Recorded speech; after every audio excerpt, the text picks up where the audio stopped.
With his Cockney wit and striking looks, he became a Hollywood legend.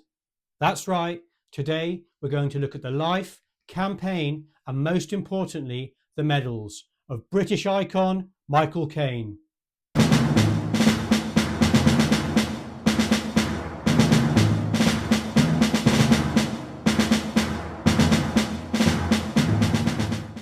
On his 90th birthday, Sir Michael Caine received a gift from his wife Shakira containing the medals he was awarded for his service in Korea. The presentation box, amongst other paraphernalia, contained his medal ribbons and 3 medals. His ribbon bar shows a British Campaign or Service Medal and a United Nations Award. The mysterious 3rd medal we will also explain. Michael Caine, born Maurice Joseph Micklewhite, was called up for national service in 1951. Starting basic training in 52. Caine would be one of 2 million British men called up between 1949 and 1963.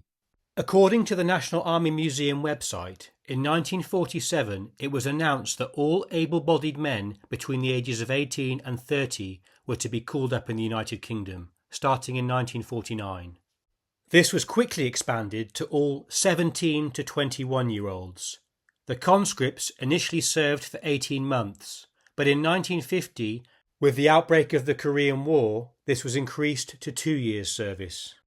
Rather than focus on Michael Caine's personal experiences in the war, which have been covered by other channels in great detail, such as the History Chap, I'm really going to focus on the regiment itself and the British Force's own experiences during Michael Caine's time in particular.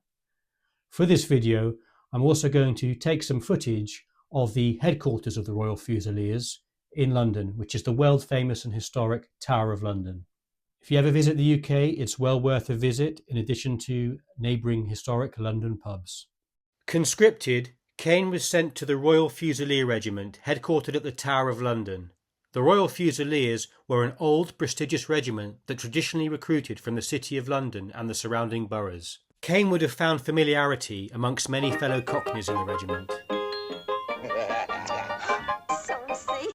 Initially being deployed to Germany with the British Army of the Rhine and given mundane garrison and occupation duties, Caine volunteered for service in Korea for 2 reasons. 1, to reportedly shorten his national service obligation of 2 years, and 2, to relieve the boredom of garrison life.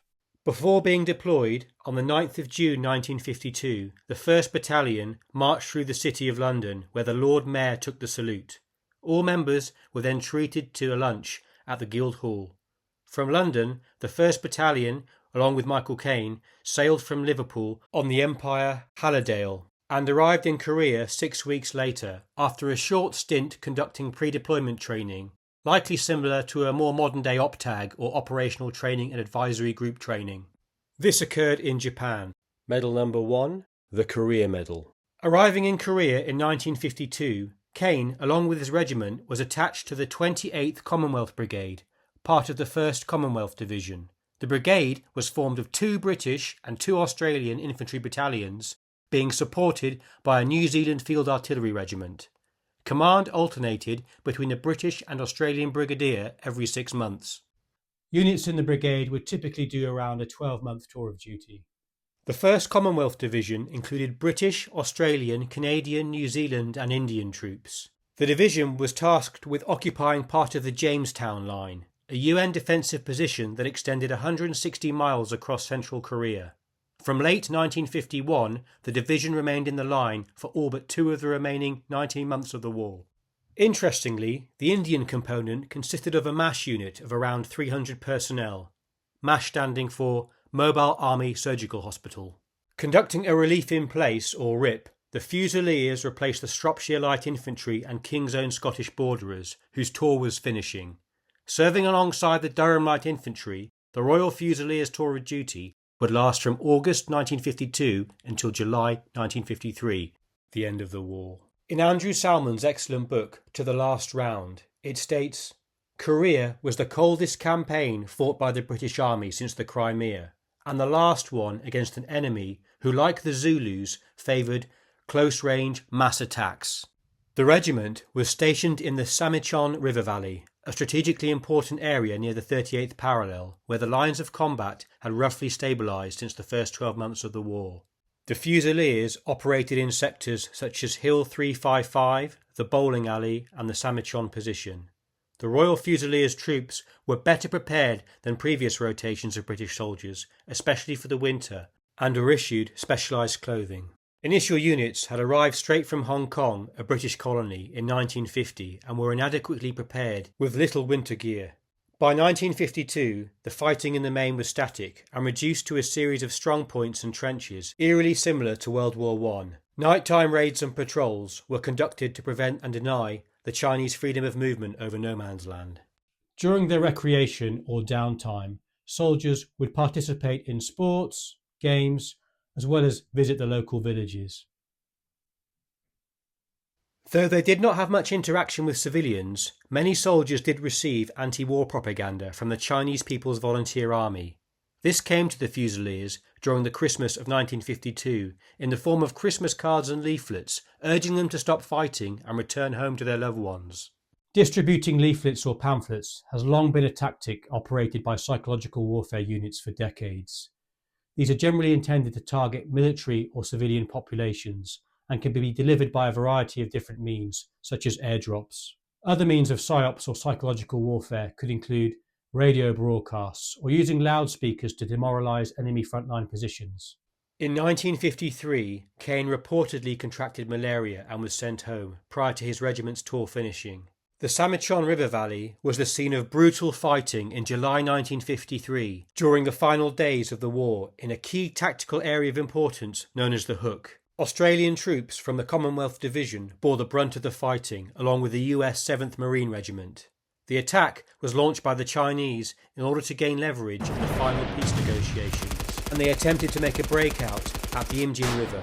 With support from New Zealand artillery and British tanks, the Aussies and US Marines fended off the onslaught, inflicting, according to UN forces, 2,000 to 3,000 casualties on the Chinese. The Chinese, however, claimed around 900 casualties.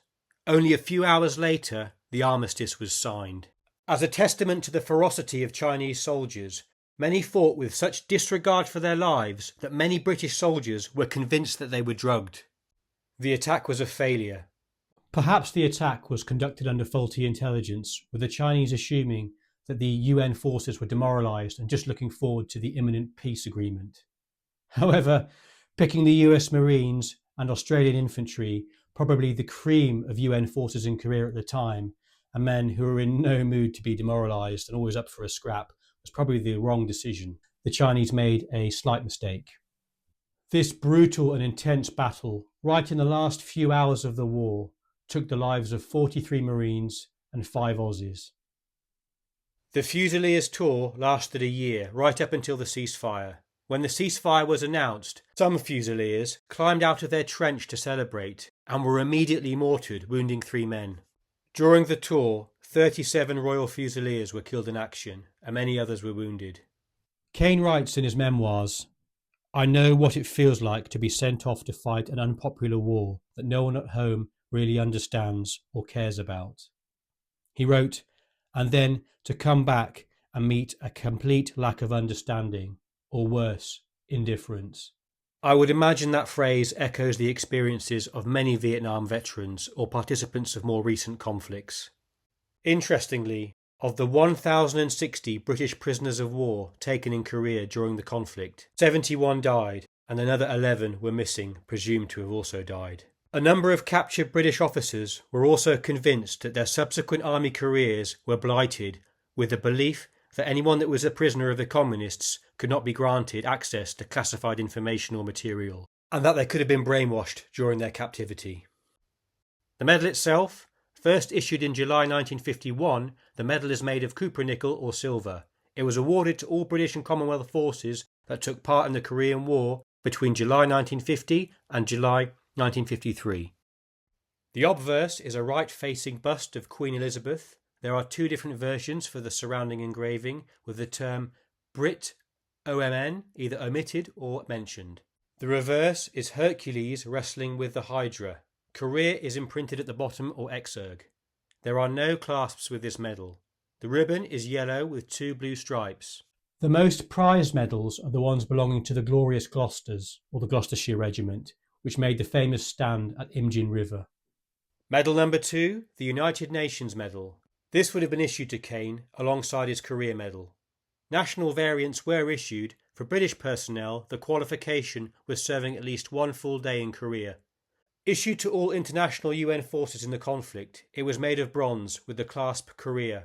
The obverse shows the globe emblem of the United Nations, and the reverse is inscribed for service in defence of the principles of the Charter of the United Nations. The ribbon consists of 17 narrow stripes alternating in pale blue and white.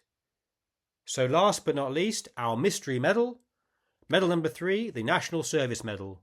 The National Service Medal is an unofficial commemorative medal sold by Award Productions Limited and co-sponsored by the Royal British Legion. The medal is intended to recognise those who have served as national service conscripts for the United Kingdom between 1939 and 1960.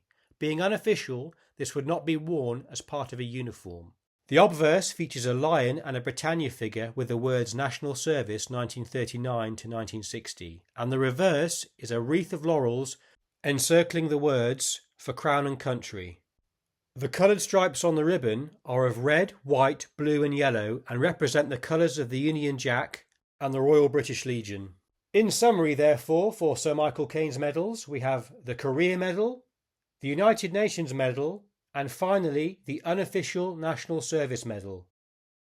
I do plan in the future on doing a video on one of my favourite Michael Caine movies, The Man Who Would Be King, and we can have a bit of fun and speculate on what service medals the two former soldiers, Daniel Dravot and Peachy Carnahan, would have been awarded. If interested, I also have another video on Michael Caine's Man Who Would Be King sidekick, Sean Connery, and James Bond. Or, alternatively, I also have another video focusing on the Korean War with Mad Men's Don Draper. Links should appear in a few seconds. Thanks for watching. I hope you found some value from this, and I'll see you in the next one.